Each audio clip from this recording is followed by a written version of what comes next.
Buenos días, amados hermanos. Un saludo muy especial a todos ustedes aquí desde mi hogar. Les saludo a todos en Popayán, en Bogotá, en Cartagena, en todos los lugares donde nos están escuchando. Mi familia en los Estados Unidos y en Brasil. Gracias a todos por disponer este tiempo, no por mí, claramente, sino porque hoy es el día del Señor, porque este día lo dedicamos para su gloria, para la honra de su nombre. Buscamos obedecer su palabra y eso significa dedicar el día para reposar en Él, para descansar en Él y esperar en su palabra. Por eso debemos leerla. Por eso oramos como familia. Depositamos en Dios nuestras cargas. Buscamos que Él nos ayude. No trabajamos el día de hoy. Buscamos no trabajar para poder dedicar el día al Señor, diciéndole al Señor, Señor, tú eres quien provee para todas mis cosas. Por eso puedo hacer un pare en mi trabajo, porque eres tú quien trae los beneficios, las bendiciones, el pan cada día en nuestro hogar. Podemos hacer tu voluntad, Señor. Creemos en eso y por eso paramos. Los bendigo y le pido a Dios que nos bendiga en esta hora, mis hermanos. Muy bien. Damos gracias a nuestro hermano Andrés, que hoy terminó de exponer en la escuela dominical esta enseñanza tan preciosa del Evangelio y de la gracia de Dios.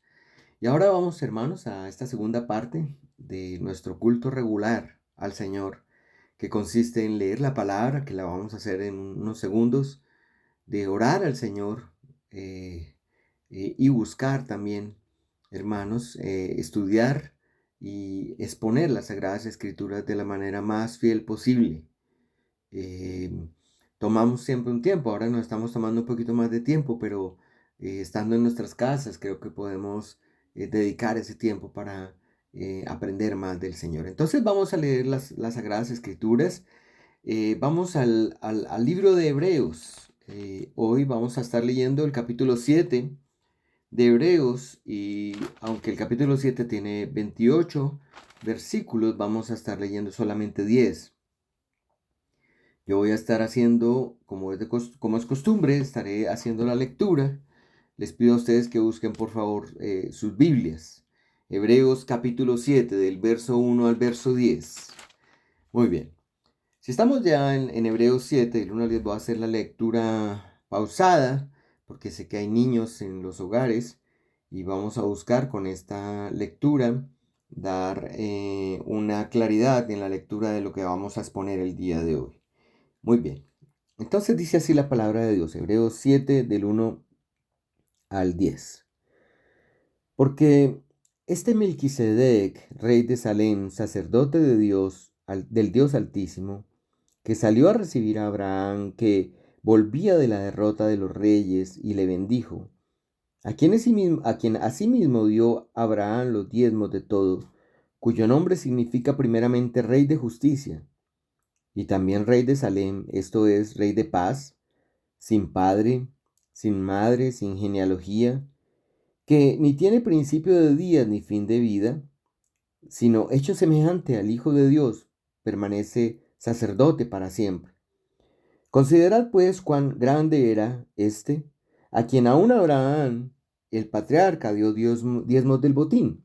Ciertamente los que de entre los hijos de Leví reciben el sacerdocio tienen mandamiento de tomar del pueblo los diezmos según la ley, es decir, de sus hermanos, aunque estos también hayan salido de los lomos de Abraham. Pero aquel cuya genealogía no es contada de entre ellos tomó de Abraham los diezmos y bendijo al que tenía las promesas. Y sin discusión alguna el menor es bendecido por el mayor. Y aquí ciertamente reciben los diezmos hombres mortales, pero allí uno de quien se da testimonio de que vive. Y por decirlo así, en Abraham pagó el diezmo también Leví, que recibe los diezmos, porque aún estaba en los lomos de su padre cuando Melquisedec le salió al encuentro. Muy bien, el Señor añada bendición a su santa palabra, nos permita entenderla y que su Espíritu Santo sea iluminándonos, mis hermanos. Vamos a orar al Señor pidiendo su dirección.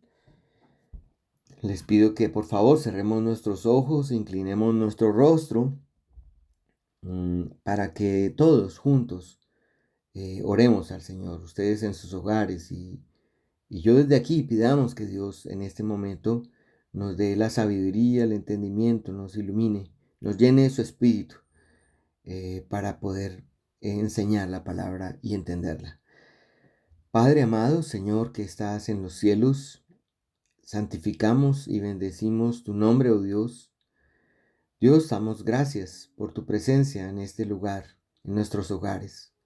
Damos gracias porque tú eres bueno, eres grande, eres misericordioso, Señor, y nunca tu misericordia se ha apartado de nuestras casas, de nuestras familias.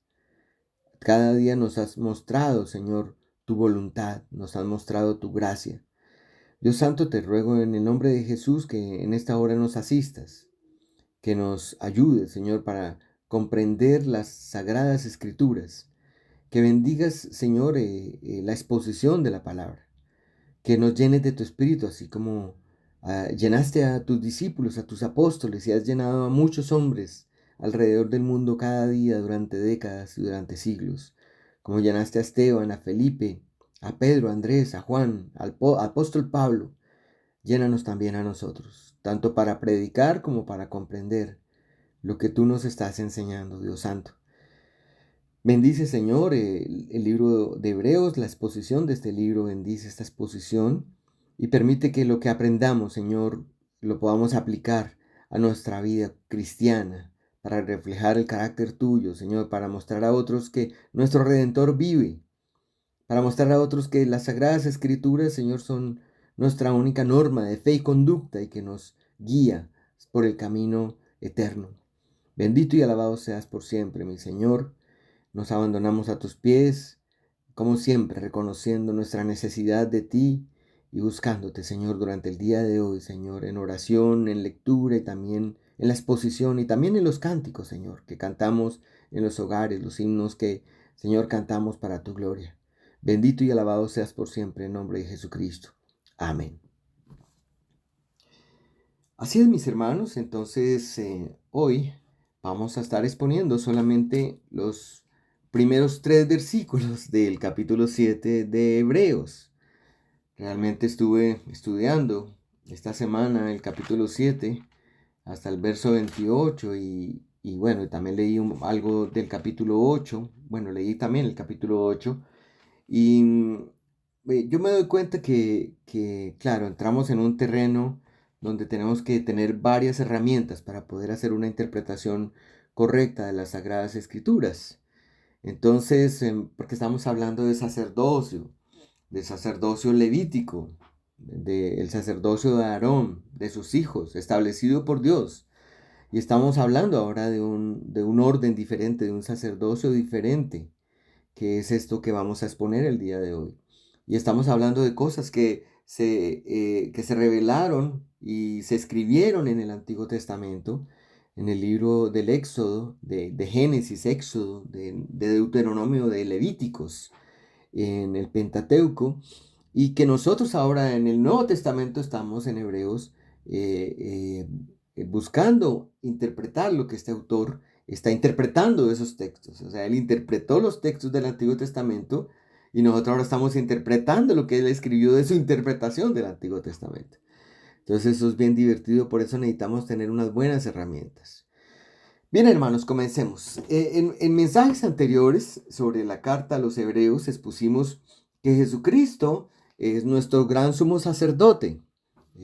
Quiero que repasemos un poquito estos versículos. Ahí les estoy poniendo en la presentación. Hebreos 4:14.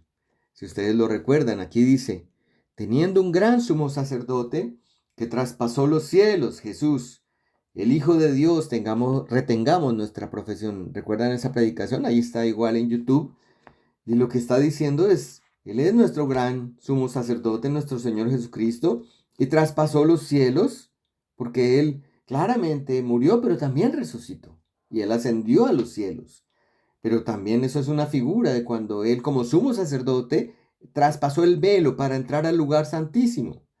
Jesús, el Hijo de Dios. Así que por eso dice que nosotros debemos seguir confesándolo, seguir reteniendo esa confesión de Él. Sí, confesar al Señor delante de los hombres, porque así nos confesará Él delante de su Padre. Y también la semana pasada vimos este capítulo 6 y terminamos el capítulo 6 y estos son los dos últimos versículos del capítulo 6 donde dice, hablando de la esperanza, dice, de la esperanza que tenemos en Cristo, dice, la cual, esa esperanza, la tenemos como segura y firme ancla del alma. Qué hermosa metáfora, qué hermosa figura que vimos la semana pasada y que penetra hasta dentro del velo. Aquí haciendo referencia al velo que separaba el lugar santo del lugar santísimo, donde estaba la presencia de Dios sobre el propiciatorio, donde Jesús dice que entró por nosotros como precursor. Claro, cuando Él habla de que Él entró, estamos hablando de que Él entró a los cielos, porque entró a la presencia de Dios como precursor, hecho sumo sacerdote para siempre según el orden de Melquisedec. Y aquí terminamos la semana pasada y ya empiezan otra vez a mencionar Melquisedec. Ya habíamos leído y expuesto algo sobre Melquisedec en los domingos anteriores. Pero hoy en el capítulo 7 ya no podemos evitar, mis hermanos, a partir de este versículo del capítulo 6 no podemos evitar que definitivamente tenemos que exponer y explicar quién era Melquisedec.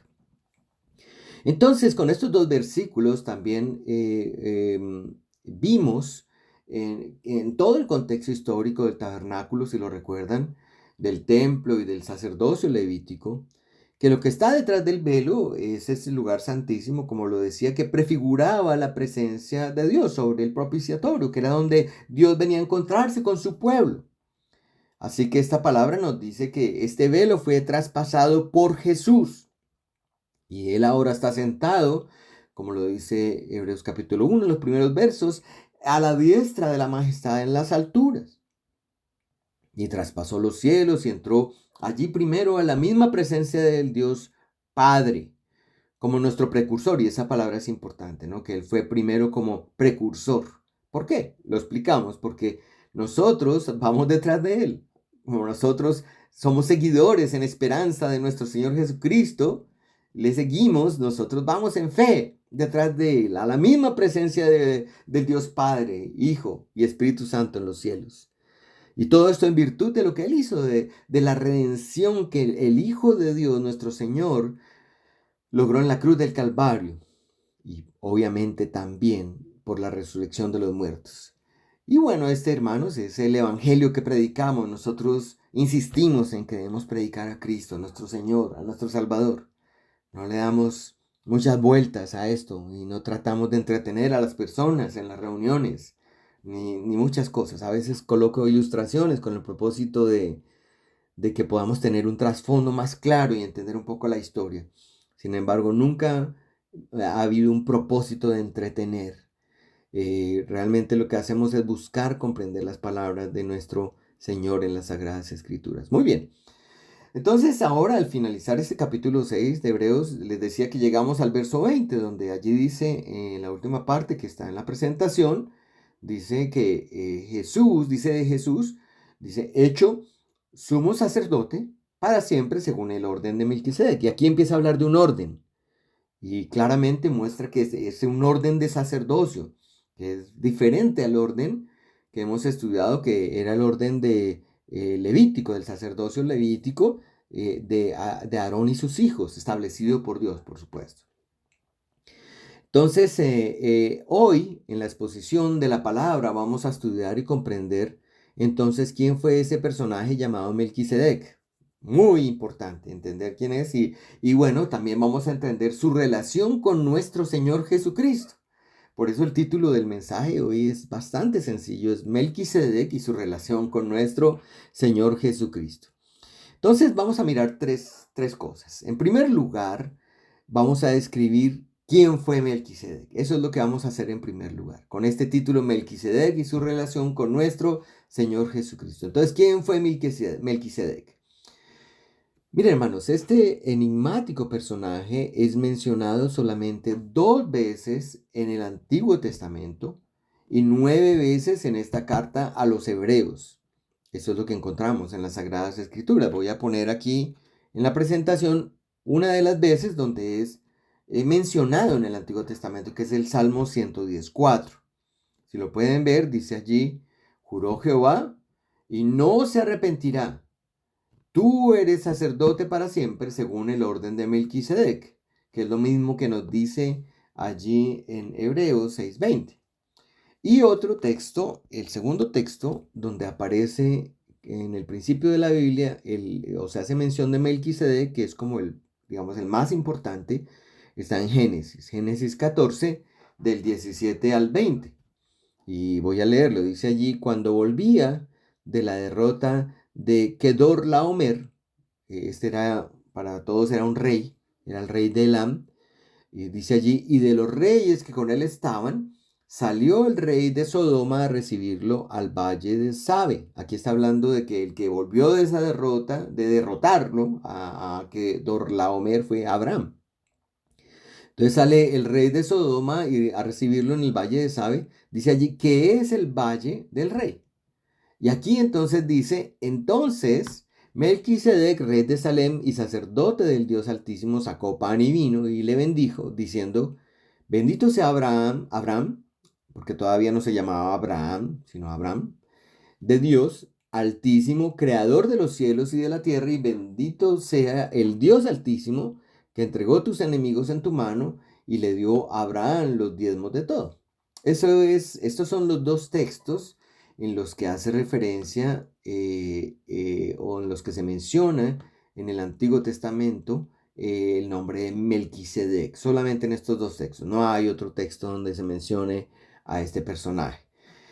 Y este último texto que está aquí en la presentación es el que el autor de Hebreos está tomando como referencia para Hebreos capítulo 7, de los versos 1 al 3, que son los versos que vamos a exponer el día de hoy. Entonces, aquí lo estoy poniendo, Hebreos 7, del 1 al 3, ya lo leímos, pero quiero volver a leerlo para que todos estemos claros. Dice, porque este Melquisedec, rey de Salem, sacerdote del Dios Altísimo, que salió a recibir a Abraham, que volvía de la derrota de los reyes, y le bendijo, a quien asimismo dio a Abraham los diezmos de todo, cuyo nombre significa primeramente Rey de Justicia, y también Rey de Salem, esto es Rey de Paz, sin padre, sin madre, sin genealogía, que ni tiene principio de días ni fin de vida, sino hecho semejante al Hijo de Dios, permanece sacerdote para siempre. Entonces, bueno, aquí en este punto, para desarrollar este punto de quién fue Melquisedec frente a nuestro título, que es Melquisedec y su relación con nuestro Señor Jesucristo, tenemos que entender que existen hoy en día varias líneas de pensamiento con respecto a quién fue él, quién fue Melquisedec. Algunos dicen que este Melquisedec es el mismo Jesucristo, preencarnado. Esta semana escuchaba al pastor Núñez de República Dominicana. Él piensa esto, él dice que para él Jesucristo fue preencarnado, o sea, Jesucristo apareció físicamente y fue en ese entonces una aparición física de Jesucristo en el Antiguo Testamento y fue Melquisedec. Otros dicen que este Melquisedec no es Jesucristo, sino un tipo de Cristo. Es decir, una imagen, una sombra de Cristo. Otros que fue un ángel. Bueno, y otros tienen posiciones algo descabelladas que no las voy a mencionar. Sin embargo, nosotros al interpretar estos textos, hermanos, no podemos ser dogmáticos para resolver esta pregunta. O sea, no es una pregunta que si no la resolvemos, pues el que la resuelva se salva y el que no la resuelva no se salva. O no, es importante y creo que vamos a tratar de poner las bases para poder hacer una correcta interpretación, que es nuestro deber. Entonces, esa pregunta de quién fue Melquisedec, no podemos ser dogmáticos, pero sí creemos que, como les digo, es necesario comprender cómo y por qué el autor hace mención de este personaje 9 veces en el libro de los Hebreos. Y por eso, digamos, vamos a tratar de explicarlo hoy. Por otro lado, lo que sí vemos es que lo que el autor decisivamente busca, y esto es comprender por qué lo hace, por qué menciona a Melquisedec y ese trasfondo histórico, Lo que él está buscando, el autor de Hebreos, lo que busca es demostrar que el sacerdocio de Melquisedec, ese orden de sacerdocio, es superior al sacerdocio levítico, al orden del sacerdocio levítico, que era el de Aarón y sus hijos. Y esto lo hace con un propósito, y es poder sentar las bases para comprender que el sacerdocio de Jesucristo, que es del mismo orden de Melquisedec, es superior al sacerdocio levítico. Entonces eso es muy importante. Aquí, ese es, digamos, les estoy diciendo como lo que vamos a exponer para que ustedes entiendan lo que vamos a decir al final del día y, digamos, no tengamos dudas y tengamos una claridad meridiana frente a esto. Entonces, leamos bueno, ya leímos el versículo 1 al 3 del capítulo 7 y vemos que el autor de la carta nos informa que Melquisedec fue el rey de Salem. Es lo primero que dice, que ahí lo tengo resaltado. Y que sabemos que Salem era el nombre antiguo de Jerusalén, de la ciudad de Jerusalén. Y bueno, en cuanto al nombre de Melquisedec, algunos autores, y me parece muy acertado, dicen que tiene la misma terminación de un rey de Jerusalén que existió posteriormente, que lo menciona Josué capítulo 10, el verso 1 y el verso 3. Ese rey se llamaba Adonisedec. Tiene la misma terminación, o sea, el hebreo es muy, muy similar en la terminación. Y bueno, entonces el nombre de Melquisedec, la primera parte que es Melqui, significa mi rey, y la segunda parte que es Sedec, significa justo, es decir, mi rey es justo, es el significado de Melquisedec. Así que en ese momento, Melquisedec era el rey de esa nación, de Salem. Por otro lado, nos dice además este verso 1 del capítulo 7 de Hebreos, nos dice que este rey es además, o era además sacerdote. Y no era cualquier sacerdote, era sacerdote del Dios Altísimo. Claro, estamos en la época de Abraham y esto muestra que desde la creación hay un hilo conductor donde no solamente en medio de estas poblaciones y de esas culturas paganas, de esos pueblos paganos, todavía existían personas que creían, adoraban al Dios verdadero y amaban al Señor. Y bueno, eso es glorioso y muestra que este personaje era un sacerdote del Dios Altísimo. Bueno, entonces, además de esto, nos dice que nos dice que ese rey, en el relato histórico, salió a recibir a Abraham, que volvía de la derrota de los reyes. Bueno, aquí tengo que hacer una explicación. Esta historia está en Génesis capítulo 14, y aquí lo estoy poniendo y voy a leerlo porque es importante tener este trasfondo. Génesis 14 del 17 al 20 dice: cuando volvía de la derrota de Kedorlaomer y de los reyes que con él estaban, salió el rey de Sodoma a recibirlo al valle de Sabe, que es el valle del rey. Entonces Melquisedec, rey de Salem y sacerdote del Dios Altísimo, sacó pan y vino y le bendijo, diciendo: bendito sea Abraham, del Dios Altísimo, creador de los cielos y la tierra, y bendito sea el Dios Altísimo, que entregó tus enemigos en tu mano y le dio a Abraham los diezmos de todo. Entonces aquí el trasfondo histórico que está en Génesis 14 nos cuenta cómo Abraham, en ese momento Abraham, rescata y libera a Lot. Recuerden que Lot era un pariente de Abraham. ¿Y por qué lo rescata? Porque Lot había sido llevado cautivo, había sido llevado preso por los reyes, que eran 4, que habían peleado contra otros reyes. Eso fue una batalla entre varios reinos. Entonces, por un lado, estos 4 reyes era el que estoy mencionando, que es Kedorlaomer, que era el rey de un reino que se llamaba Elam. Un segundo rey que era Tidal, que era el rey de Goim. Otro que era el rey Amrael, que era el rey de Sinar. Y otro rey que era Arioc, rey de Elazar. Estos 4 pelearon contra otros 5, y contra los que pelearon fue contra el rey de Sodoma y Gomorra. El de Sodoma era Bera, el de Gomorra era Birsa, también contra el rey de Adma, que era Sinab, contra Semeber, el rey de Seboín, y contra Zoar, el rey de Bel. Entonces era una pelea de 4 contra 5, una guerra de 4 contra 5, y los 5 fueron derrotados. Los 4, digamos, ganaron. Y estos últimos que fueron derrotados, entonces ellos perdieron sus bienes. Los otros 4 reyes les quitaron los bienes, las personas, y entre esos, ese botín estaba incluido Lot. O sea, se llevaron también a Lot. Entonces, Abraham, dice el relato de Génesis 14, fue informado de esto y entonces él preparó a sus criados porque Lot era su pariente y él claramente tenía que ir a rescatarlo.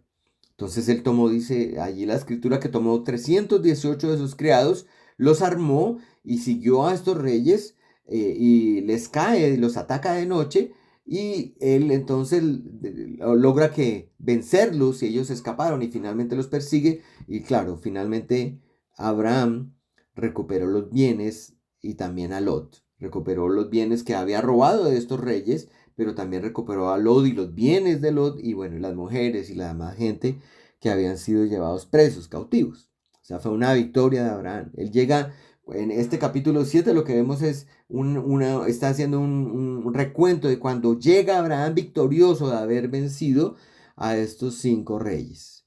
Entonces dice que él llega a derrotar a Kedorlaomer, rey de Elam, y a los otros reyes. Así comienza el capítulo. Y en ese momento entonces tiene sentido ya comprender por qué sale el rey de Sodoma a recibirlo, porque el rey de Sodoma, que era Vera, entonces, claro, él había sido derrotado por esos 4 reyes, entonces sale a recibirlo. Dice allí que sale este rey a recibirlo. Estoy buscando aquí la cita en Hebreos 7 y sale al valle de Sabe y sale a recibirlo. Y bueno, aquí lo tenemos en Génesis 14, que lo tengo todavía en la presentación. Entonces dice que salió al valle de Sabe a recibirlo. Ahí en ese momento es cuando aparece Melquisedec. Y Melquisedec no ha sido nombrado ni entre los 5 reyes, ni ha sido el reino de él nombrado antes. Ahí es donde aparece. De repente, entonces Melquisedec dice que rey de Salem, y además sacerdote del Dios Altísimo, sacó pan y vino, o sea, entró en la escena y bendice a Abraham. Entonces, bueno, claramente conocía a Abraham, sabía de la situación, claramente mirando el contexto, Melquisedec, por ser el sacerdote del Dios Altísimo y el rey de Salem, pues estaba del lado de estos reyes. Por lo menos lo que hizo fue bendecir no solamente a Abraham, sino también al Dios Altísimo. Entonces, eso es como aparece en el escenario. Ustedes se dan cuenta ahí, hay una gran incertidumbre frente a la aparición de Melquisedec. Entonces, bueno, esto es simplemente un relato histórico para introducir y responder a la pregunta ¿quién es este señor? Entonces, volvamos al relato y encontramos allí en el relato que nos dice que el autor, que este rey Melquisedec era rey de Salem. Y ya lo dijimos y él lo menciona aquí, su nombre primeramente rey de justicia y también rey de Salem, esto es rey de paz. O sea, él era rey de justicia y rey de paz. Tengamos eso en cuenta que es muy importante porque el autor de Hebreos nos lo está diciendo. Eso es el significado que lo explicábamos ahora por el parecido con el nombre del rey que vimos en Josué 10. Entonces, esto era por su significado, obviamente en el idioma hebreo.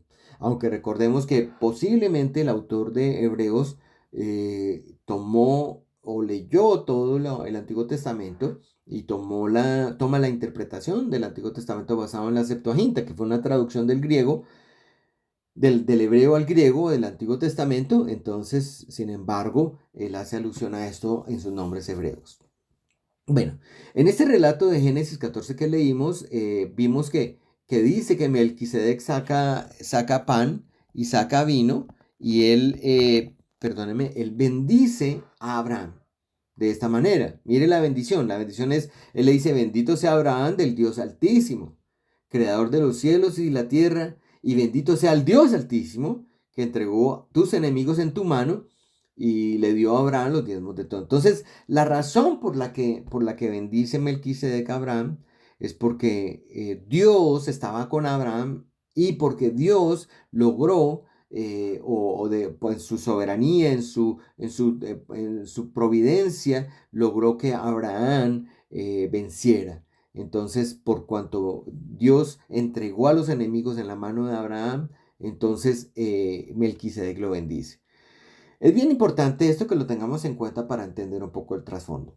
Así que este rey sacerdote bendice a Abraham y a Dios, y entonces Abraham dice ahí al final del versículo que le dio la 10ª parte del botín. Recuerde que lo que Abraham tenía era un botín que estos señores se habían robado de los otros 5 reyes, de las otras 5 naciones, incluida la gente, incluido las mujeres y Lot y todos sus bienes. Ese era un botín. Entonces, claro, él dice que le da la 10ª parte del botín. La palabra en el original dice que le dio un décimo de acrotina, es la palabra que aparece allí. Es decir, de la parte de arriba del botín, de lo mejor del botín, porque, digamos, al interpretar esto, nosotros leemos claramente aquí que dice que él le dio la 10ª parte de todo, le dio la 10ª parte de todo. Dice Abraham, ahí en el versículo, a quien asimismo Abraham, dice, dio a Abraham los diezmos de todo. Y bueno, esto toca interpretarlo muy bien. ¿Por qué? Porque primero, Abraham, después en el relato de Génesis 14, del 22 al 23, dice que él no se queda con nada, él le devuelve todo ese botín, se lo devuelve a los 5 reyes, él devuelve todo y él no se queda con nada y él dice que él no se quiere quedar con nada para que después no digan que ellos enriquecieron a Abraham. Él no se queda con nada. Entonces, pero él le da un porcentaje de lo mejor, de lo que estaba arriba del botín a este señor, a este sacerdote Melquisedec. Entonces es bien importante. Esa nota, digamos, la quiero hacer porque él le está dando este porcentaje en gratitud por la victoria.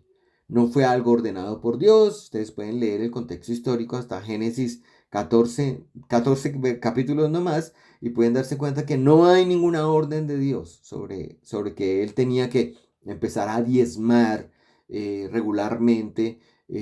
No hay una costumbre, digamos, explícita ni evidente. De hecho, les decía la semana pasada, Abraham vivió 770 años y no existe ningún relato durante todos esos años que hiciera esto de nuevo, que fuera una costumbre de Abraham.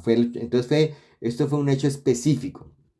Me gusta mucho como MacArthur lo señala, que esto entonces fue una ofrenda voluntaria, y efectivamente fue eso, fue una ofrenda voluntaria por la gratitud, por la victoria. Entonces, y él no se quedó con nada. Y esto es simplemente para explicar esta nota que hay algunas personas que explican que el diezmo en la iglesia se basan en estos versículos de Génesis 14 y unos posteriormente por un diezmo también que también es muy cuestionable más adelante. Entonces, se basan en esto y bueno, sin embargo, esto es un tema de otra exposición y no queremos ahondar más en esto. Hasta ahí voy a dejar este punto. Entonces, ahora en segundo lugar, bueno, en primer lugar ese era Melquisedec, digamos, respondiendo a la primera pregunta, de acuerdo a nuestro título, Melquisedec y su relación con Jesucristo. Eso es lo que nos dice la escritura, no nos dice nada más. Entonces, en segundo lugar, en la exposición de Melquisedec y su relación con nuestro Señor Jesucristo, tenemos que hacer una pausa. Y esta pausa es muy, muy importante para hablar de tipología, mis hermanos. Porque en segundo lugar vamos a mirar las conexiones tipológicas en el Nuevo Testamento para comprender un poco y llegar a nuestro tercer punto que nos vamos a desarrollar el entendimiento de estos versos del 1 al 3. Entonces, las conexiones tipológicas que existen en el Nuevo Testamento. Sé que he hablado algunas veces sobre tipología en las Sagradas Escrituras, sin embargo, esta pausa es para explicar brevemente este modelo o método de interpretación de las Sagradas Escrituras y su origen divino y significado también. Y la razón es porque en este libro de Hebreos nos vamos a topar con varios textos que solo se pueden explicar tipológicamente. Y una vez hecha la pausa, pues de esta explicación vamos a regresar, como les decía en mi último punto, para explicar tipológicamente los textos, los versos del 1 al 3. En este punto, hermanos, entonces vamos a hablar de tipología un poco. Y para eso es necesario y muy útil una definición de lo que es tipología. Y hay un excelente teólogo, el doctor J.K. Bill, Greg Bill. Él tiene un libro que se llama Handbook on the New Testament Use of the Old Testament. o manual sobre el uso neotestamentario del Antiguo Testamentario, del Antiguo Testamento, perdón, y también tiene un comentario. Yo logré conseguir el comentario de él. Es un comentario excelente sobre lo que el uso en el Nuevo Testamento, del Antiguo Testamento. Es excelente porque ahí uno encuentra todos los textos en los que se hace alusión, hay un eco o está usando tipologías del Antiguo Testamento. Bueno, ¿él qué dice? Dice, la tipología es el estudio de la correspondencia analógica entre las verdades reveladas acerca de personas, acontecimientos, instituciones y otras dentro del marco histórico de la revelación especial de Dios, que desde una perspectiva retrospectiva son de una naturaleza profética y escalonados en su significado. Entonces, bueno, según esta definición, las características esenciales de un tipo son, entonces hay una correspondencia analógica. Entonces, para darles un ejemplo sencillo, en el Antiguo Testamento se habla de los toros y los machos cabríos, de los corderos, que se sacrificaban para obtener la limpieza en el perdón de pecados. Y en el Nuevo Testamento, Juan Bautista dice, aquí el Cordero de Dios que quita el pecado del mundo, haciendo referencia a Jesús.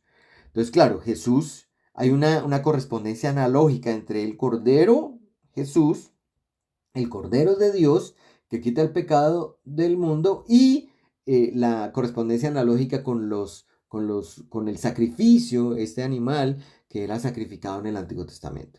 En segundo lugar, dice que otra característica es que debe haber historicidad, o sea, debe ser parte del relato histórico, tanto del Antiguo Testamento, en el Antiguo Testamento, y claramente debe llevar un desarrollo hasta el Nuevo Testamento.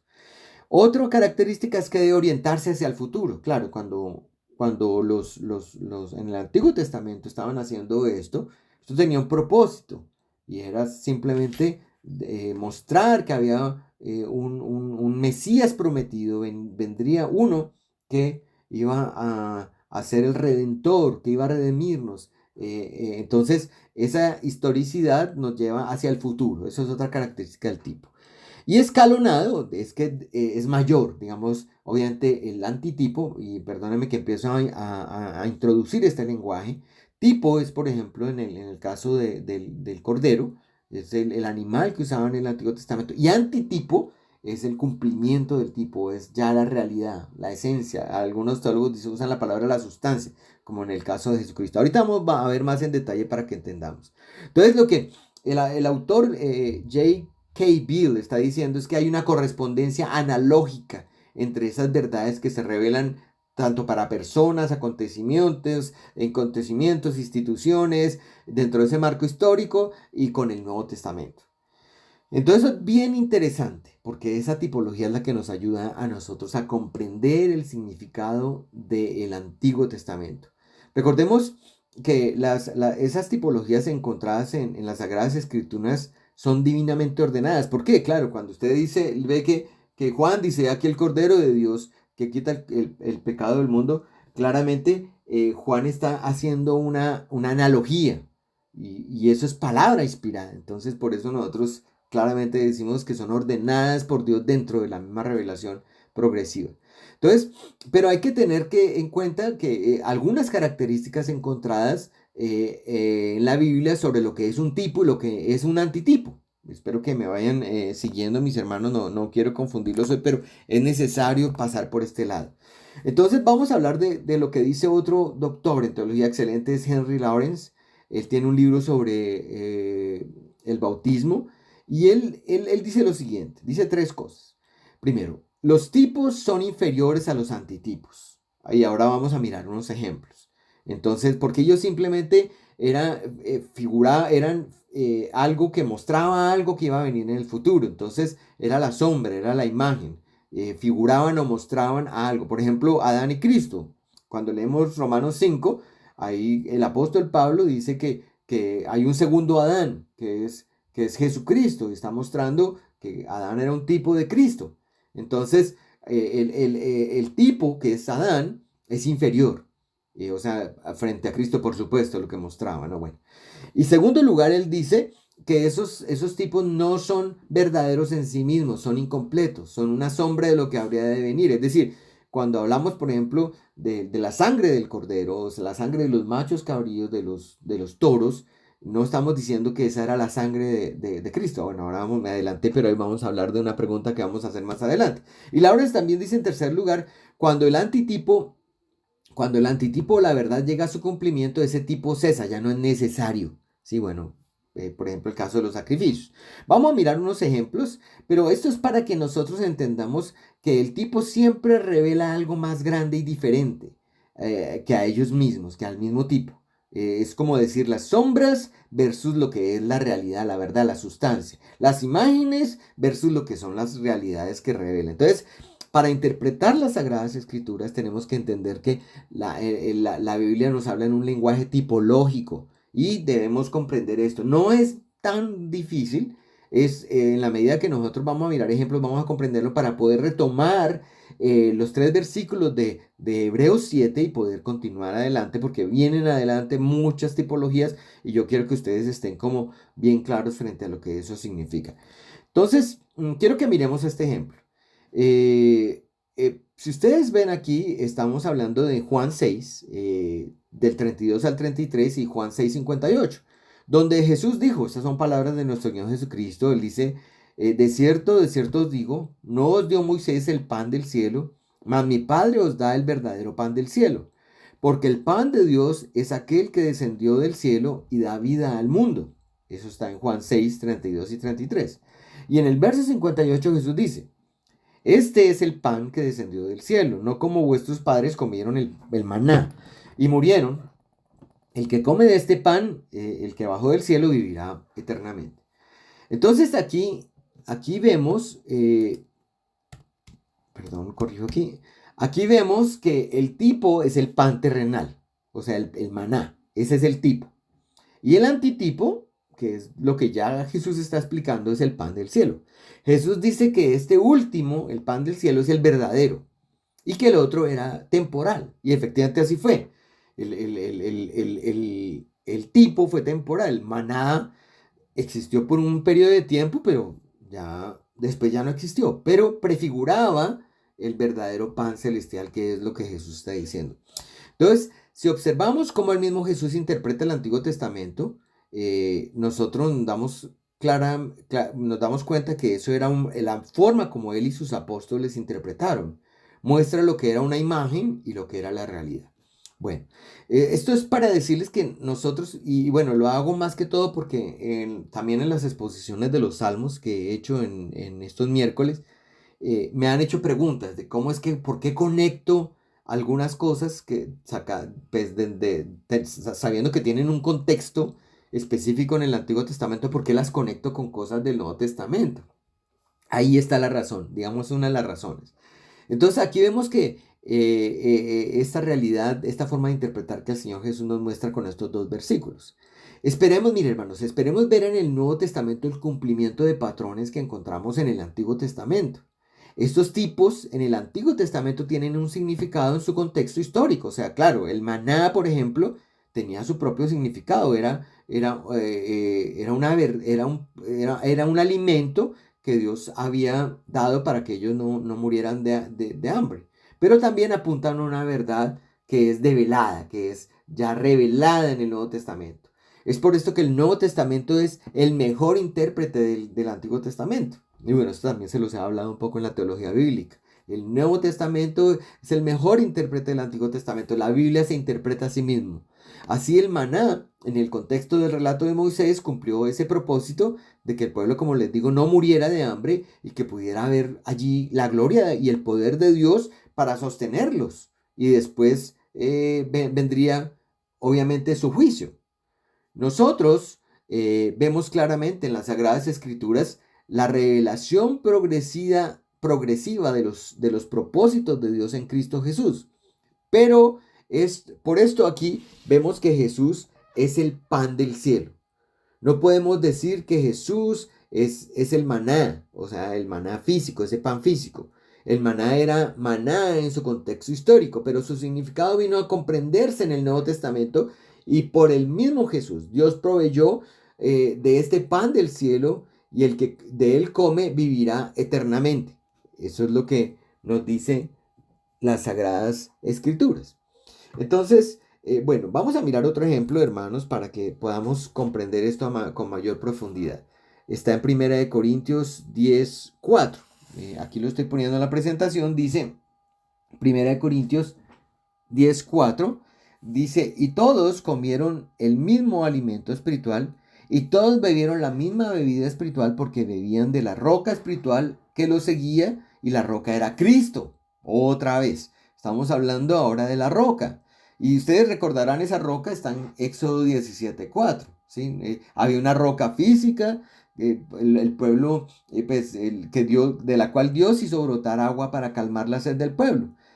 Y ahora el apóstol Pablo, ya no es el autor de Hebreos, sino el apóstol Pablo, bueno, que unos creen que el apóstol Pablo fue el autor de Hebreos, pero bueno, el apóstol Pablo ahora en este texto en 1 Corintios, en esta carta a los Corintios, nos dice que esa roca era Cristo.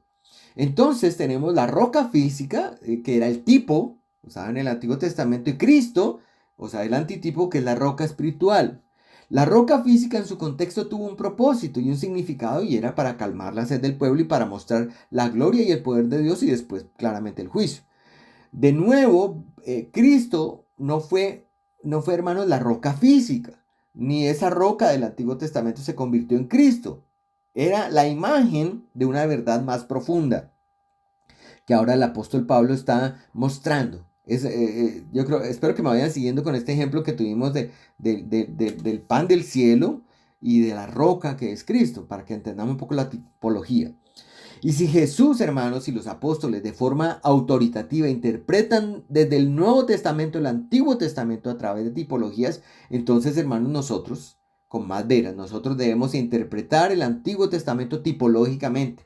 Debemos esperar y buscar patrones, personas y lugares que nos preparan para la revelación de los misterios finales encontrados en el Nuevo Testamento. Este es un método legítimo de interpretación divinamente ordenado por Dios, que fue usado por los apóstoles. Miren, lo estamos leyendo. Fue lo que ellos hicieron y es lo que el autor de la epístola de los Hebreos también está haciendo.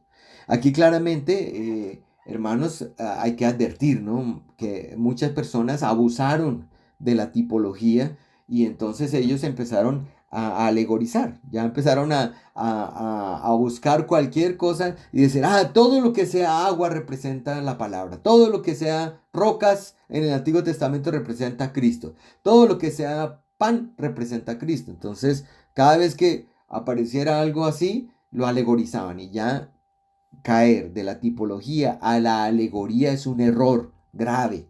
Y eso lo vamos a entender mucho mejor con el propósito de la tipología.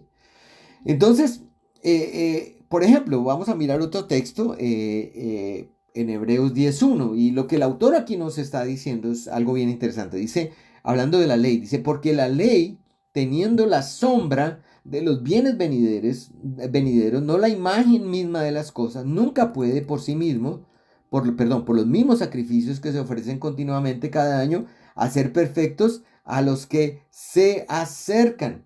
Hablando de la ley. Mire lo que dice. El autor de Hebreos nos dice que la ley fue una sombra. Eh, y mire que está usando la ley en una categoría muy amplia, porque la ley hace referencia al tiempo de Israel bajo Moisés, no solamente a los 10 mandamientos, sino en general la ley. Cuando hablamos de la ley y los profetas, estamos hablando de Moisés. Entonces, ¿qué está diciendo? Que ese espectro tan amplio era sombra, tenía la sombra de los bienes venideros, pero no era la imagen. No era, y estamos hablando de tipología, era una sombra, era algo, pero no eran las mismas cosas que después fueron la verdad, que fueron la sustancia. Entonces es bien, bien importante que lo tengamos en cuenta en la tipología para poder interpretar el libro de Hebreos y para poder interpretar lo que el Señor nos dice. Y claro, esto nos autoriza cuando uno dice que la ley tenía la sombra de los bienes venideros para mirar y buscar patrones y cosas que nos indiquen precisamente,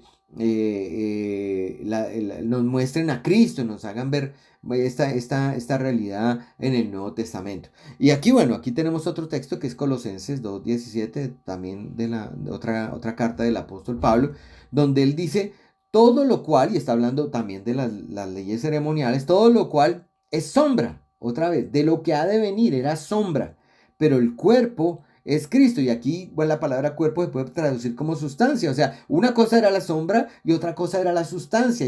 Ya en Cristo, para nosotros tenemos claridad que es el antitipo, es el cumplimiento profético y ya entonces la sombra simplemente se quedó como sombra. Si observan ustedes con cuidado, este autor de Hebreo y también el apóstol Pablo nos dice que esa ley judía era sombra de lo que habría de venir. Así la Biblia nos delinea claramente la diferencia entre la sombra y la sustancia. Bueno, quiero que miremos otro texto. Quiero, hermanos, y discúlpenme, pero me interesa mucho que entendamos y aprendamos esto para poder comprender quién es Melquisedec y su relación con Jesucristo. Entonces, aquí dice en este texto en Hebreos 10 del 1 al 5, mire, dice, porque la ley, teniendo la sombra de los bienes venideros, no la imagen misma de las cosas, nunca puede, por los mismos sacrificios que se ofrecen continuamente cada año, hacer perfectos a los que se acercan. De otra manera cesarían de ofrecerse, pues los que tributan este culto, limpios una vez, no tendrían ya más conciencia de pecado, pero en estos sacrificios cada año se hace memoria de los pecados, porque la sangre de los toros, de los machos cabríos, no puede quitar los pecados. Y bueno, aquí tenemos otro ejemplo, y es el tipo de la sangre de los toros y los machos cabríos, y por otro lado está la sangre de Cristo como antitipo. Entonces aquí es la pregunta que me había adelantado un poco antes y la pregunta ¿es la sangre de Cristo la misma sangre de los toros, de los corderos, de los machos cabríos? Y la respuesta rotunda es no, es un rotundo no. Otra pregunta, ¿se convierte la sangre de los corderos en la sangre de Cristo? Y otra vez tenemos un rotundo no. Son diferentes. Una no es la otra. No podemos unir las dos cosas, porque en la tipología tenemos que ver esos niveles. Hay un nivel que es claramente el contexto histórico de lo que la sangre de los machos cabríos, de los toros, representaba en su contexto histórico, así como la roca, como el maná. Todo esto tenía un contexto, tenía un significado histórico y lo que viene a, ser, a significar o lo que prefiguraba para el Nuevo Testamento ya cuando es revelado. Entonces es bien importante que son diferentes, son cosas diferentes, no podemos unirlas. Desafortunadamente mucha gente que es literalista interpreta el Antiguo Testamento y ellos claramente cuando interpretan literalmente solo ven una capa, aquí es la capa del contexto histórico del Antiguo Testamento, entonces no ven a Cristo.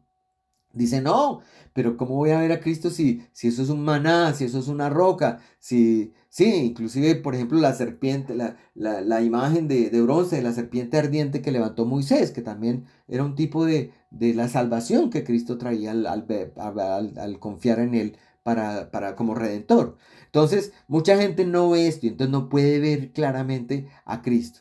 Entonces, es bien importante esto. Entonces, la sangre de los toros y los machos cabríos limpiaba el pecado, pero porque aquí mire como lo dice en Hebreos 10:5, dice, porque la sangre de los toros y los machos cabríos no puede quitar los pecados. Y entonces uno dice, bueno, entonces ¿qué hacía? ¿Qué hacía la sangre en el Antiguo Testamento? Si no limpiaba los pecados, ¿qué hacía? Porque pues entendíamos que era la forma como quitaba los pecados. Bueno, era el tipo, y obviamente quien quita los pecados no es la sangre de los machos, del macho cabrío o de los animales, sino es la sangre de Cristo, lo sabemos. Claramente nosotros lo entendemos por las Sagradas Escrituras. Entonces, y que son diferentes. Entonces, ¿qué hacía esa sangre?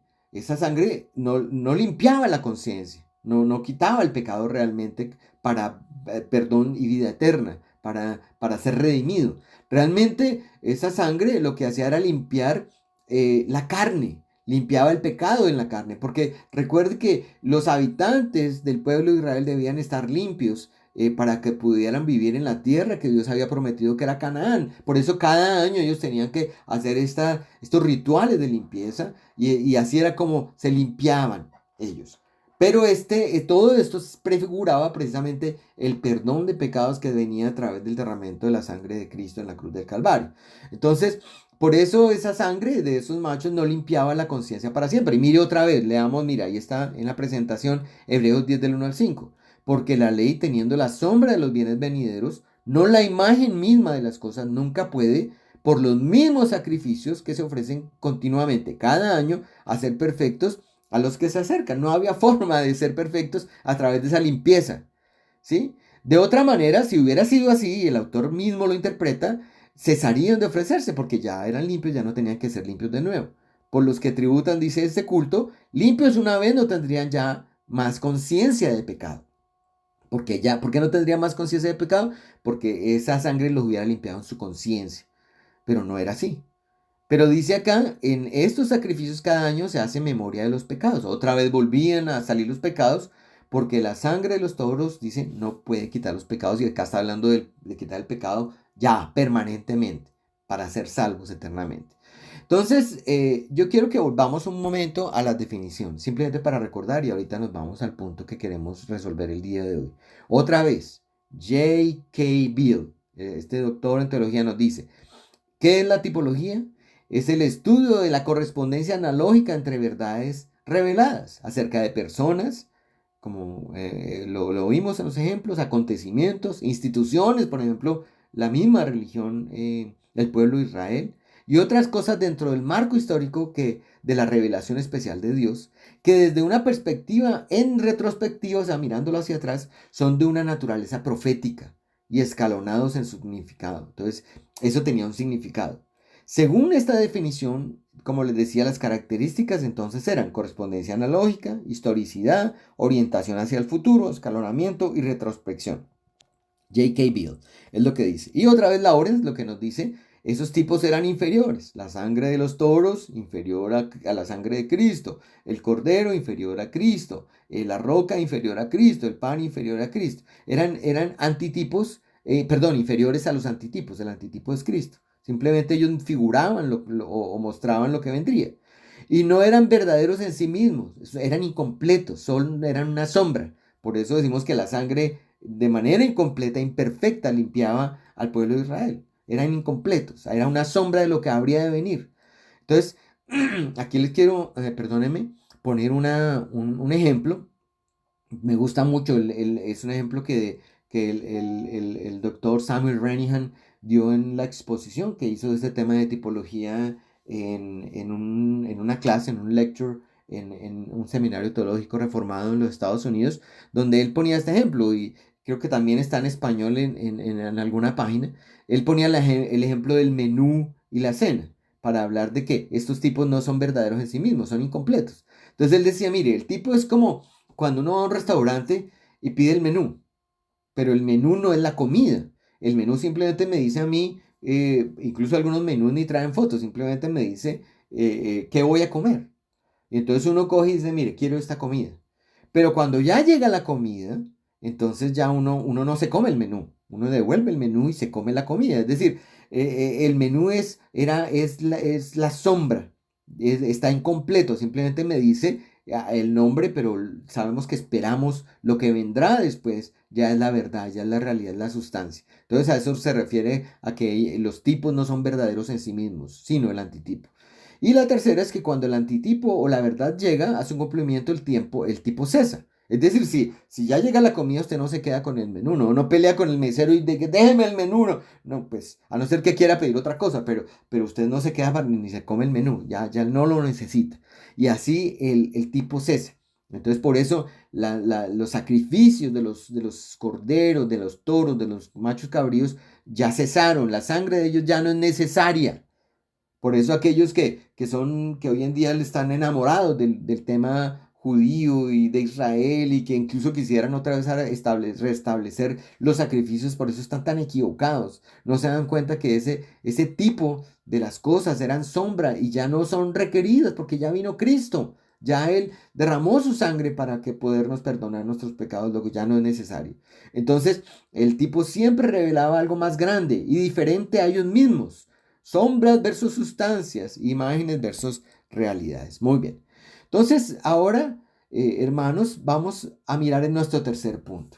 Y el tercer punto, el tercer lugar de esta exposición de Melquisedec y su relación con nuestro Señor Jesucristo, después de haber hecho esta pausa, es donde explicamos la tipología. La tercera parte es ver las conexiones tipológicas que relacionan a Jesús con Melquisedec. Entonces, personalmente creo que que Jesucristo no fue Melquisedec. Creo que fueron dos personas diferentes. Fueron dos personas diferentes. Pero sí creo que Melquisedec fue un tipo de Cristo, donde Cristo es el antitipo y Melquisedec es el tipo. De hecho, el autor de Hebreos aplica directamente al Hijo de Dios lo dicho sobre Melquisedec, porque ve la semejanza, el autor de Hebreos ve la semejanza. Así Melquisedec era un tipo de Cristo porque era el rey y además sacerdote. Por ejemplo, esa es una de las analogías. Así como Cristo es rey y sacerdote sobre su trono, según Zacarías. Mire lo que dice Zacarías sobre Cristo. Y le hablarás diciendo, y así ha hablado Jehová de los ejércitos, diciendo, he aquí el varón cuyo nombre es el renuevo, nuestro Señor Jesucristo, esto estoy incluyéndolo, el cual brotará de sus raíces y edificará el templo de Jehová. Él edificará el templo de Jehová y él llevará gloria y se sentará y dominará en su trono y habrá sacerdote a su lado y consejo de paz habrá entre ambos. Y es bien interesante este tipo, porque está mostrando Zacarías precisamente dos cosas, el rey y el sacerdote de este que habría de venir, que también lo vimos en Samuel, donde el Señor promete que el cetro del reino de David sería eterno. Y está hablando claramente de nuestro Señor Jesucristo. Entonces, que sea sacerdote y rey prefiguraba dos de los tres oficios de nuestro Señor Jesucristo, rey, sacerdote y profeta. Y aquí hay dos. Él es un sacerdote rey, Melquisedec. Mientras que Aarón, por ejemplo, en este sentido no podía ser tipo de Cristo, en este sentido, por ser solamente sacerdotes. Ahora, en cuanto a la obra de la expiación por los pecados que hacían ellos, el sumo sacerdote al entrar al lugar santísimo y derramar la sangre sobre el propiciatorio, entonces en cuanto a esa expiación de los pecados, ese sacerdocio levítico sí fue un tipo de Cristo quien como sumo sacerdote se ofreció a sí mismo en sacrificio perfecto por nuestros pecados. Y sabemos que el sacerdote de Aarón, el sacerdocio de Aarón era temporal, él murió. La escritura nos dice que ellos debían transferir su sacerdocio entre los hijos, así lo explicamos. Pero aquí el autor nos habla de la inmortalidad del hijo y de una aparente inmortalidad de Melquisedec. Y esto por falta de referencia en las escrituras de sus padres o del comienzo al final de su vida, como lo dice el autor, se toma, dice allí en consonancia con la inmortalidad. Leámoslo, dice otra vez. Vamos perdóneme que se me pierde la cita, pero está aquí en Hebreos del 1 al 7 al 3. Dice, porque este Melquisedec, rey de Salem, sacerdote del Dios Altísimo, que salió a recibir a Abraham, que volvía de la derrota de los reyes, y le bendijo, a quien asimismo dio a Abraham los diezmos de todo, cuyo nombre significa primeramente rey de justicia y también rey de Salem, esto es rey de paz, sin padre, ni madre, ni genealogía, que ni tiene principio de días ni fin de vida, sino hecho semejante al Dios, al Hijo de Dios, permanece sacerdote para siempre. Entonces, ustedes ven la analogía que está haciendo el autor, ¿no?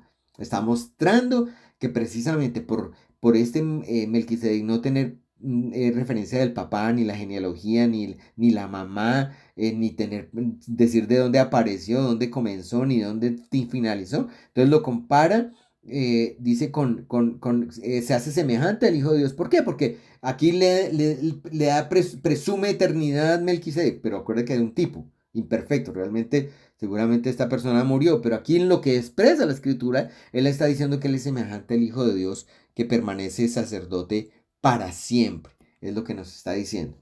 Entonces, además el autor lo presenta a Melquisedec como rey de justicia y paz por sus nombres, dos términos que también caracterizan a nuestro Señor Jesucristo. En Isaías 9:6 dice, porque un niño nos es dado, perdón, porque un niño nos es nacido.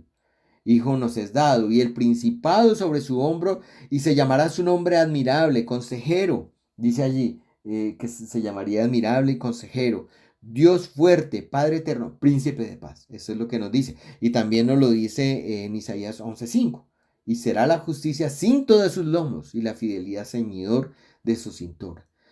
Bueno, también lo leímos en los versos que les pusimos antes en Hebreos 10:1, ¿sí? Que los sacrificios de este sistema levítico eran insuficientes, incompletos, pues solo se ofrecían como símbolos, es decir, animales sacrificados que representaban el gran sacrificio del Cordero de Dios que habría de venir en el futuro. Por esto Jesucristo debía ejercer un sacerdocio de un orden diferente al de Aarón y ese orden era el de Melquisedec. Entonces, la razón.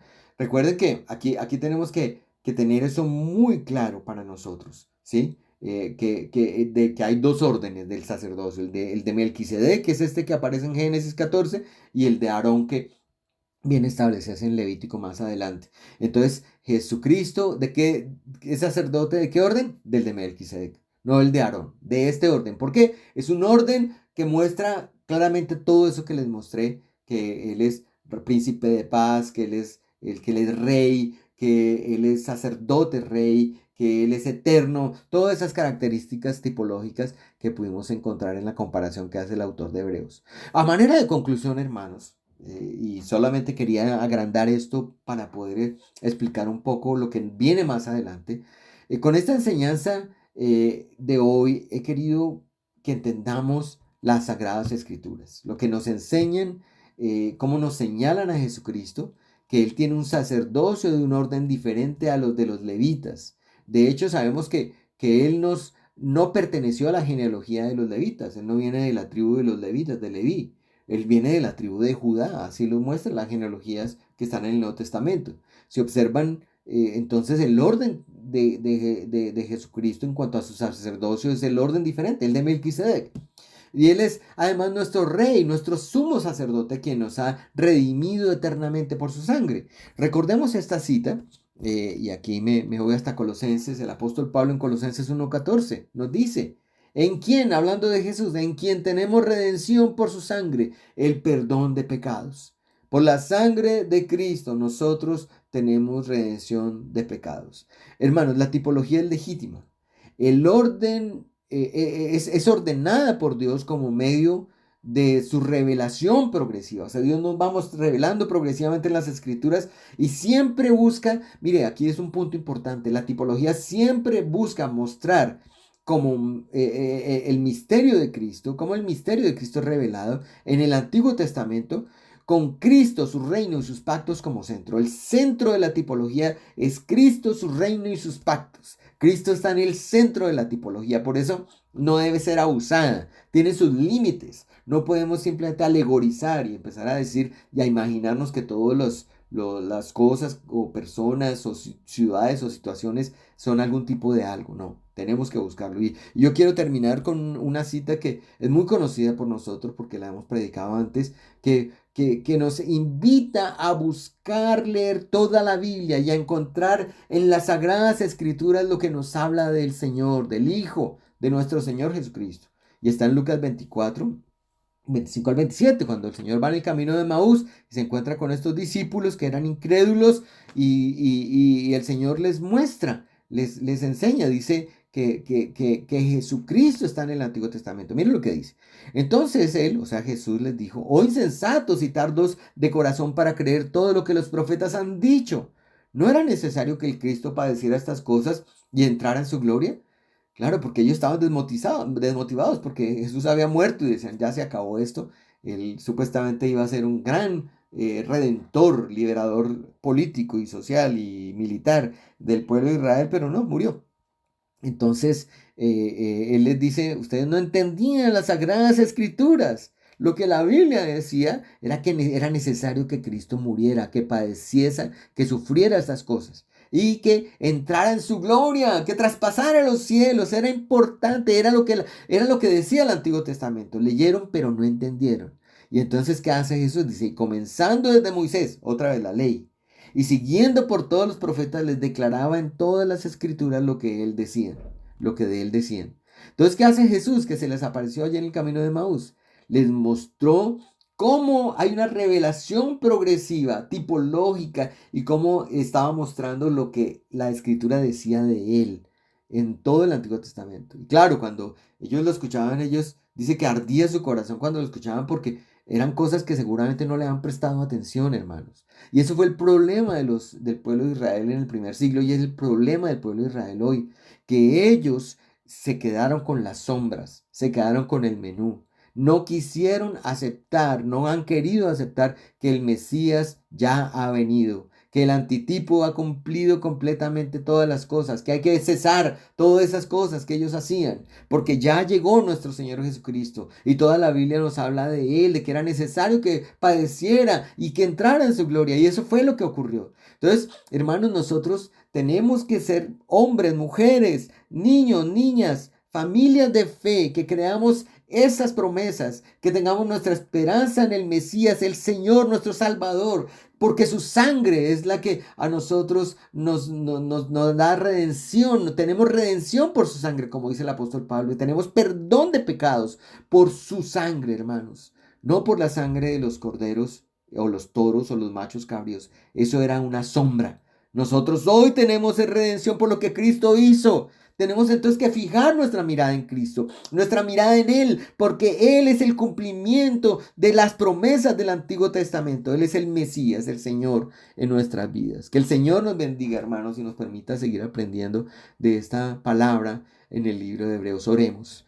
Amado Señor, Padre, gracias te damos por la exposición de tu palabra. Alabamos tu nombre, Señor. Te damos la gloria. Honramos tu nombre santo, oh Dios. Gracias porque maravilloso eres, porque nos permites ver, Señor, por el poder de tu Espíritu y entender las sagradas Escrituras. Señor, no permitas que seamos como estos hombres en el camino de Maús, que ellos, como el Señor les dijo, eran insensatos. No permitas que seamos así, Señor. No permitas que seamos tardos de corazón para creer todo lo que los profetas dijeron sobre Jesús, sino que pongamos nuestra vista en Jesús. Permite que Jesús sea el centro de nuestra teología, el centro de nuestro entendimiento de las Escrituras, que Él, su reino y los pactos sean el centro de todo lo que nosotros predicamos hoy día como el Evangelio, Señor. Padre amado, permítelo, permite que tu iglesia vea esto. Oh Dios, para que la esperanza sea como esa ancla que traspasa el velo, Señor, y que esa sea una esperanza segura. Tenemos asegurado nuestra salvación en Cristo. Dios, gracias por tu iglesia. Gracias por este libro, gracias por permitirnos exponerlo, alabamos tu nombre y te rogamos en el nombre de Jesucristo que te quedes con nosotros el día de hoy, en el resto del día, que lo que hagamos sea para honrarte, para glorificarte, Señor. Gracias por tu fidelidad que nunca nos ha faltado, Dios. Te amamos, oh Padre, amamos tu santo nombre. Bendito seas en el nombre de Cristo nuestro Señor Jesucristo. Oramos. Alabado sea, Señor. Muy bien, hermanos, que el Señor les bendiga.